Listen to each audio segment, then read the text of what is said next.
جی السلام علیکم۔ ایک دفعہ ایک شخص اپنے شاگرد کے ساتھ بازار سے گزر رہا تھا۔ وہ دونوں باتیں کرتے ہوئے جا رہے تھے، لیکن اچانک ان کے سامنے ایک شخص آیا اور وہ اس شخص کو برا بھلا کہنے لگ گیا۔ وہ مسلسل اس کو برا بھلا کہتے ہی جا رہا تھا، لیکن وہ شخص جو ہے جس کو برا بھلا کہا جا رہا تھا وہ چپ کر کے مسکرایا اور مسکرا کے آگے گزر گیا۔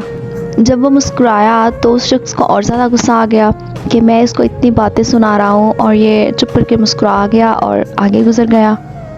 تبھی اس کے شاگرد نے پوچھا کہ سر وہ آپ کو اتنی زیادہ باتیں سنا کے گیا ہے لیکن آپ نے اس کو ایک لفظ تک نہیں کہا، کیا آپ کو اس کی باتوں کا دکھ نہیں ہوا؟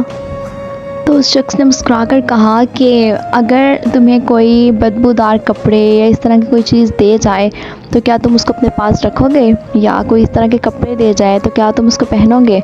تو شاگرد نے کہا کہ نہیں، بالکل نہیں، میں بدبودار کپڑے کیوں پہنوں گا؟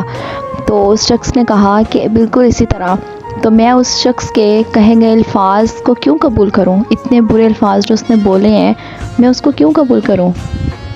اگر کوئی بغیر کسی وجہ کے آپ کو برا بھلا کہتا ہے اور آپ سارے کام چھوڑ چھاڑ کر ان کی باتوں کو سوچنے لگ جاتے ہیں، سب پہ سوار کر لیتے ہیں، مطلب فضول قسم کی باتوں کو، تو یہ بالکل اسی طرح ہے کہ آپ نے اپنے اچھے اور اتنے صاف ستھرے کپڑے چھوڑ کر کسی کے دیے ہوئے میلے جو ہیں وہ گندے کپڑے پہن لیے ہیں۔ تو کسی کی بھی بات پر کبھی بھی ہمیں خود پریشان نہیں ہونا کہ کوئی کبھی بھی آ کر ہمیں غصہ دلا دے۔ تو امید کرتی ہوں کہ آپ کو ویڈیو پسند آئی ہوگی، دعا میں یاد رکھیے گا۔ اللہ حافظ۔